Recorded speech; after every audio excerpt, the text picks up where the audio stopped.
Hi, Dr. Nadrich.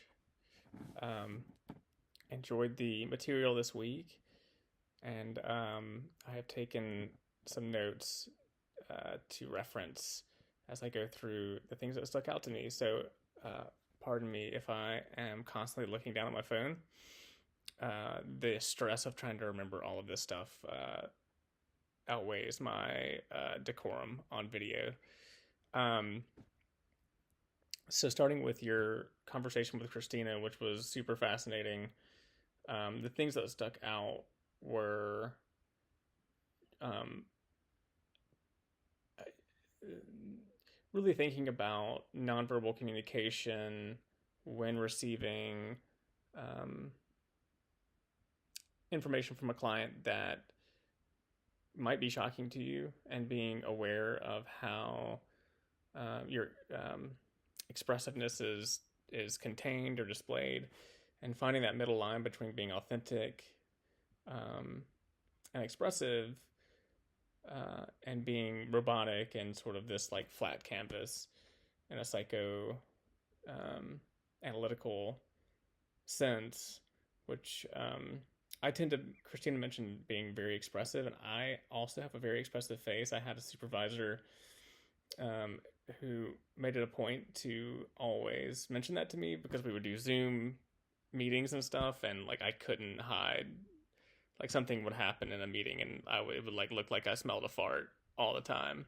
So that's something I really want to be mindful of, and just hearing the impact that could have on someone that they are being extremely vulnerable in that setting, and that could really impact how they feel in that space. Um, the other thing that stuck out to me was um, identifying a discrepancy through broaching. If there's identity discrepancies and bridging that gap. If I'm working with a female client or a client of a different sexual orientation, just bringing that to the floor and acknowledging it, and just calling it out so that um, we can move forward, I guess, with a better understanding of one another. And then finally, it really like landed a very very aha moment to hear about this concept that we don't talk about sex at all until we are in these very high stakes uh, situations with significant others, usually early on in a relationship with a new person where insecurities are rampant. Um, and it's often too much for people to take a risk and become vulnerable, and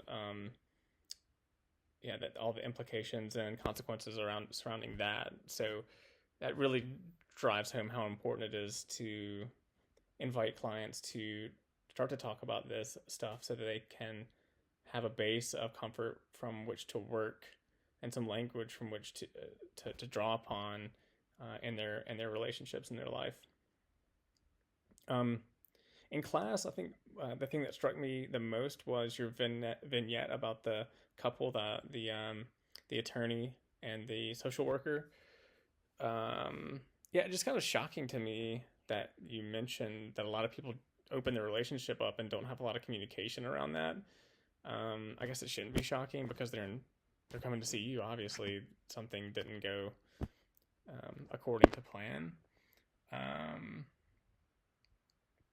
But yeah, that was a very insightful um, story to hear, um, and it did make me feel like I definitely had an emotional reaction for the man. Um, yeah, I mean, it touched on some insecurities that I have of abandonment and not being enough, and which is interesting to notice, um, and would definitely have an impact. Could have an impact if I weren't talking about it on clients that I was working with.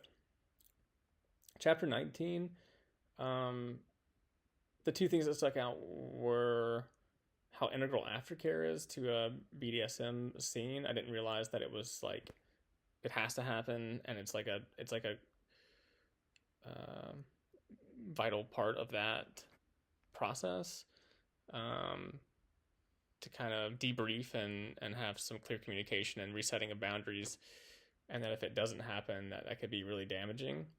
I think the other, I mean, I kind of had an awareness of this, but the chapter really drove home that I think maybe there's a misconception that people who engage in this type of kink are sort of wanton hedonistic maniacs, when there's so much like planning and consideration and communication that goes into it, far and above what most people would do in a sexual relationship. So that was just, yeah, that was interesting how different, these kinks and scenes are in reality as opposed to what we might assume. Um, Chapter 20, it was good to know that one can have there's a difference between a paraphilia and a being diagnosed with a paraphilic disorder. There are distinctions between distress and if it's hurting the person or someone else. It's good to know. I think we did touch on that in our psychopathology. Wow, took me a minute to come up with that.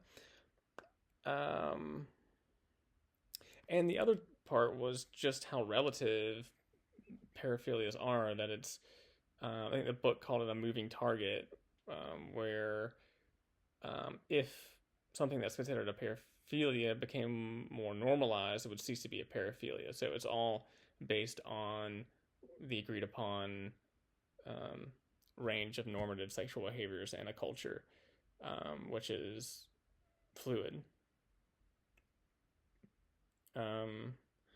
And then chapter 21, the most interesting part for me was I actually did not know how hardline SA was, and just what a really hammer and nail approach that is. We're a very black and white, non-nuanced approach. And it was good to know that between SA and SCA, that were I to be referring people to outside community groups that to avoid SA and to